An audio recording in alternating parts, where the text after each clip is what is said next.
শারীরিক বা মানসিকভাবে অক্ষম যারা, তারা হয়তো সচেতনভাবে কোনো আধ্যাত্মিক প্রক্রিয়ায় অংশ নিতে পারেন না।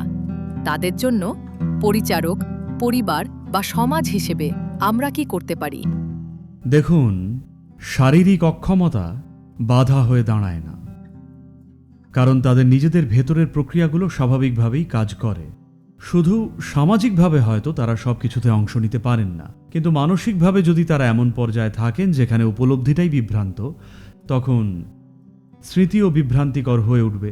আপনি দেখবেন তারা একটা জিনিসই আঁকড়ে থাকছে, আর সেটা একইভাবে চলছে। অন্য কিছু ঘটলে তারা সেটাতেই নাছোড়বান্দা হয়ে উঠবে। তো যখন এমন অবস্থা, কিছু বিষয় অবশ্যই আছে করার মতো। যেমন ধরুন, এই মহামন্ত্রটি খুব কম ভলিউমে সারাক্ষণ এটা চালিয়ে রাখতে পারেন 24 ঘন্টা যেখানে উনি থাকেন। ধীরে ধীরে তারা ওই সুরের সাথেই নিজেদের মানিয়ে নেবে। ওটাই তখন তাদের প্রধান স্মৃতি। একবার ওটা প্রধান স্মৃতি হয়ে দাঁড়ালে খুব সহজেই সেই সত্তাকে বিগলিত করতে পারবেন।